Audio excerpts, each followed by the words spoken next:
Folks, this one's going to be a good one. This is true. This is LMNT. We need to say hello to the people. We didn't even do that. Welcome to Saturday. I'm Dr. Alex Harrison, and this is Michelle Howe, and she does not want me to say her titles because she is too humble. You can read the bottom of the screen. Okay, let's move on, shall we? Today we are going to be reviewing LMNT. It is an electrolyte drink founded by, I believe, James Murphy and Rob Wolf. Business savants. Really though. James Murphy and Rob Wolf and the LMNT team decided to create this product because they were paleo and keto, and they felt like there was a true need for an electrolyte beverage to fuel the rigorously active person. My main thought is that I can replace this ingredient or this product with this. That is a salt shaker. All right, so to be a little bit less cynical, this is made for not necessarily athletes, I don't think. I think it's mostly just for active people. So I would agree that this could be good for somebody who is just out in the hot sun doing things, not necessarily training hard. Or even exercising. I really don't know who they wanted to make this for. I think they just wanted to make something that was going to hydrate somebody who was generally just going to be moving around and who was following a keto diet. I think it best fits somebody who works with their hands in the sun, works in a factory, or works in my office that doesn't have air conditioning and gets to 110 degrees in Tucson. Honestly, this would be a fantastic email sending electrolyte for me in my office. So let's go ahead and read the back. It says, "Why LMNT? I struggled with health issues for decades until I found a low-carb diet that worked best for me, but I just couldn't get my fitness to the next level. My coaches Tyler and Lewis told me to get more salt. Okay, when I listened, everything changed. I had more energy, slept better, and felt my brain functioning on a new level." I can see for some people, if you have low blood pressure, if you regularly are dehydrated, and you prefer to get all of your nutrition from food sources outside of training, maybe you don't like to salt your food either, then this is a great way to get your salt. You can salt your food instead. You can get salt during training instead. But if you really just prefer to not train very long, to just get hydrated outside of training, and you sweat a lot during training, or you sweat a lot throughout your workday, maybe you're trying to save money on air conditioning, this is a great supplement. Yeah, and I can speak from personal experience. Existing with chronically low blood pressure feels generally terrible. You feel low energy, you can't focus. You don't feel good. And I agree, it feels like your brain isn't right. It isn't on all the way. So if this guy had low blood pressure, then yeah, salt was definitely a good solution. How does this do in terms of hydrating you? So it says, I'm just looking at the box here, there's 3 different flavors and they're all slightly different, but there's no fat, no cholesterol. There's 1,000 milligrams of sodium in each flavor, in each packet. There are 1 to 2 grams of carbohydrates. Be careful.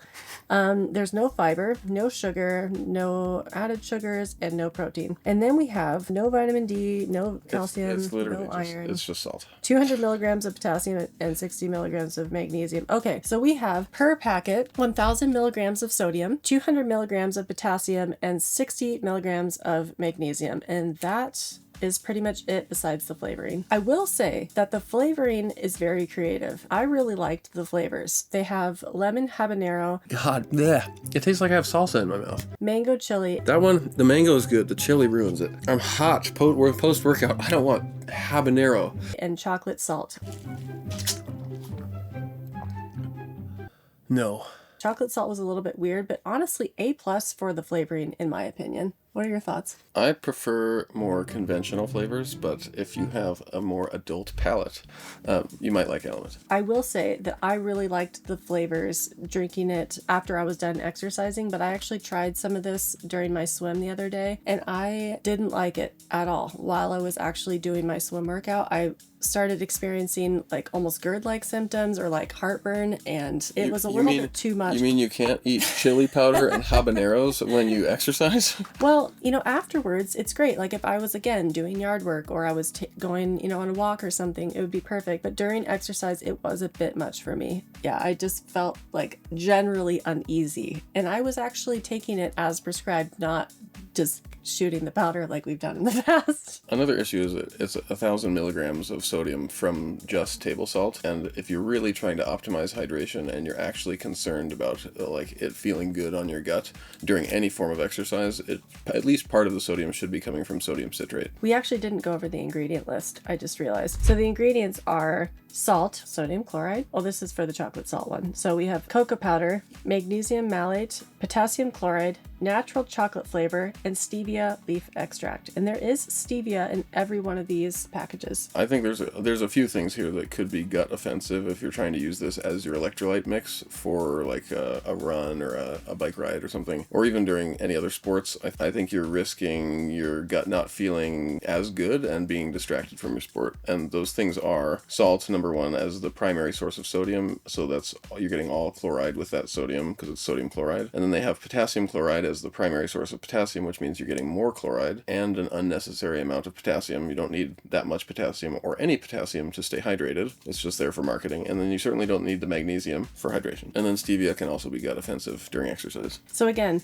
great if you're just a generally active person working outside, probably not your friend during training, especially if you're trying to take your training seriously. Yeah, if we're using this as directed, we would be getting about 1,000 to 2,000 milligrams of sodium from sodium chloride per liter. I mean, 1,000 to 2,000 mgs per liter is pretty high sodium, but it's tolerated by most people during exercise if some of it comes from sodium citrate, which it does not. So this one would not be tolerated at that amount during exercise, which I think they know that. I think they're marketing more to the people who are like, I want to rehydrate after exercise. I had a good workout with my buddies, my friends at the gym, and now I'm going to have a nice tasty beverage with some ice and sit around and get rehydrated. Or I work outside. I do some sort of manual labor, and you're being active, but you're not necessarily, training at or near VO2 max by any means. You're just moving around all day long. If you followed this used as directed, you'd be getting about 200 to 422 milligrams of potassium per liter of water, which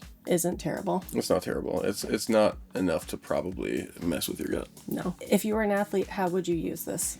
If LMNT sponsored me, I would use it after training every day, probably because I am a super heavy sweater, honestly. And the first thing that I do when I come home from training is get a salty beverage because I'm always dehydrated no matter how much I drink during training. If LMNT didn't sponsor me, I would just use up the box that I purchased to do this review, and then I would make my own. I think if I were to use this, if I got a bunch of this for free, yeah, I would put the powder in some water and ice, and I would drink it as a nice flavored beverage post-training. I would never use this during training that I actually cared about. I tried it the other day just because I wanted to see how it worked during training, and it was an easy swim, so it didn't really matter. But even during my easy swim, it did not sit well with me at all. Maybe for some other people it would, but for me, not a fan for intra-workout. If I had to use it during training or racing, I would cut the sodium amount in half with sodium citrate. So for every 1 packet of this, I would also add a teaspoon of sodium citrate, which you can find on Amazon. It's a cheese emulsifier if you're not familiar, but it's also just a food additive to get more sodium, and it sits way better on your gut. So I would do a teaspoon of sodium citrate, packet of this in a 1 liter bottle. That's like 2,000 milligrams of electrolytes, and then I would add a carb source somewhere. In reality, I would probably just add sugar or maltodextrin and fructose to that bottle and just make it my carb and sodium mix. But if I were going to separate them for some reason, or if I were going to take gels for my carbs, like we just reviewed a goo gels, if I were going to get mostly carbs from those goo gels, because that's what they are, then I would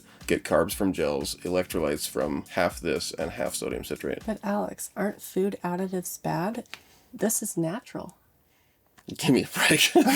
Natural is not spending $2 and whatever on this little piece of plastic. You want to see natural? Here, I have some lemon juice and salt. Teaspoon of salt. So this is your homemade element? Is that what you're trying to do? This is my homemade element. How much do you want? Just a couple drops. That, my friends, actually, let's add a sweetener. Sweetener. Shake, a little dusting, that's all. And then, just for fun, let's do what they do and spice it up a bit with some Slap Ya Mama. All right. I bet it's pretty good. Actually, it is pretty good. It needs more lemon juice, but yeah, it's similar. It's pretty close to this. Total cost was about 1/100th of the cost of a Slap Ya Mama jar, and that's like $4. So we're talking 4 cents from that. Effectively zero sodium because a teaspoon of salt costs less than 1 penny. And then we bought a lifetime supply of sucralose for $43 like 5 or 6 years ago, and we are through about like 20% of it. And I think I put like, you probably didn't even see the powder come out. You need so little sucralose. So essentially free sucralose, free water, and then I don't know how much this lemon juice, Great Value lemon juice costs, but I'm guessing like $2 or $3, and we put in a teaspoon maybe, and there are 189 teaspoons in this jar. So about a penny's worth of lemon juice. So I think this costs 5 cents. Tastes as good and does exactly what that does. And of course, these people spent who knows how long trying to curate this recipe. This is their first time. Years. Oh my God, that's gonna be sour. Well, I think it needed to be quite a bit more tart. We'll see. Actually, that is still pretty good. Ew, little zingy. Yeah, well, we'd have to work on the recipe. But seriously, it takes no effort. All right, folks, thanks for being with us. Thanks for putting up with our shenanigans. If you have anything to say about how you use LMNT, let us know in the comments. We will see you next time.